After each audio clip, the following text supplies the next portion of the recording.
ಇದು ಟಿವಿ ಶೋನಲ್ಲಿ ಒಂದೇ ಒಂದು ಜೋಕ್ನಿಂದ ಆರಂಭವಾಯಿತು. 1973ರಲ್ಲಿ ಅಮೆರಿಕಾದಲ್ಲಿ ಆರ್ಥಿಕ ಹಿಂಜರಿತ, ಹೆಚ್ಚಿನ ಬೆಲೆಗಳು ಮತ್ತು ದುಬಾರಿ ಆಯಿಲ್ ಮತ್ತು ಗ್ಯಾಸ್ ಬಗ್ಗೆ ಜನರು ಚಿಂತಿತರಾಗಿದ್ದರು. ಜಾನಿ ಕಾರ್ಸನ್ ಚೇಷ್ಟೆಯ ನಗುವಿನೊಂದಿಗೆ ದಿ ಟುನೈಟ್ ಶೋ ವೇದಿಕೆಯಲ್ಲಿ ಶೀಘ್ರದಲ್ಲೇ ಟಾಯ್ಲೆಟ್ ಪೇಪರ್ ಕೊರತೆಯಾಗಲಿದೆ. ಸ್ಟಾಕ್ ಇಟ್ಟುಕೊಳ್ಳುವುದು ಒಳ್ಳೆಯದು ಎಂದು ತಮಾಷೆ ಮಾಡಿದರು. ಆದರೆ ವಿಷಯಗಳು ತ್ವರಿತವಾಗಿ ನಿಯಂತ್ರಣದಿಂದ ಹೊರಬಂದವು. ಜಾನಿ ಕಾರ್ಸನ್ ಅವರ ಜೋಕ್ ತ್ವರಿತವಾಗಿ ಮಾಧ್ಯಮಗಳ ಮೂಲಕ ಹರಡಿತು. ಮಾಧ್ಯಮವು ಜೋಕ್ ಅನ್ನು ಹರಡಿಸಿತು ಮತ್ತು ಶೀಘ್ರದಲ್ಲೇ ಜನರು ಟಾಯ್ಲೆಟ್ ಪೇಪರ್ ಖರೀದಿಸಲು ಅಂಗಡಿಗಳಿಗೆ ಧಾವಿಸಿದರು. ಜನರು ಕೊನೆಯ ಪ್ಯಾಕ್ಗಾಗಿ ಜಗಳವಾಡಲು ಪ್ರಾರಂಭಿಸಿದಾಗ ಪ್ಯಾನಿಕ್ ಹರಡಿತು. ಅಂಗಡಿಗಳು ತುಂಬಿ ತುಳುಕುತ್ತಿದ್ದವು ಮತ್ತು ಹಠಾತ್ ಬೇಡಿಕೆಯನ್ನು ಉಳಿಸಿಕೊಳ್ಳಲು ಹರಸಾಹಸಪಡಬೇಕಾಯಿತು. ಕೊನೆಯ ರೋಲ್ಗಳು ನಿಜವಾಗಿಯೂ ಮೌಲ್ಯಯುತವಾದಂತೆ ಜನರು ವರ್ತಿಸುವುದರೊಂದಿಗೆ ಅಂಗಡಿಯು ಅವ್ಯವಸ್ಥೆಯಾಯಿತು.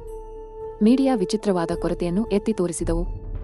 ಸರಳವಾದ ಹಾಸ್ಯವು ಹೇಗೆ ಪ್ರಮುಖ ಸುದ್ದಿಯಾಗಿ ಮಾರ್ಪಟ್ಟಿದೆ ಎಂಬುದನ್ನು ತೋರಿಸುತ್ತದೆ. ಜೋಕ್ ನಿಜ ಜೀವನದ ಬಿಕ್ಕಟ್ಟನ್ನು ಉಂಟುಮಾಡಿದೆ ಎಂದು ಅರಿತುಕೊಂಡ ಜಾನಿ ಕಾರ್ಸನ್ ನಂತರ ಕ್ಷಮೆಯಾಚಿಸಿದರು. ಈ ಕಥೆಯು ನಿಜ ಜೀವನದ ಘಟನೆಗಳ ಮೇಲೆ ಜೋಕ್ ಮತ್ತು ಮೀಡಿಯಾದ ಅನಿರೀಕ್ಷಿತ ಪ್ರಭಾವವನ್ನು ತೋರಿಸುತ್ತದೆ.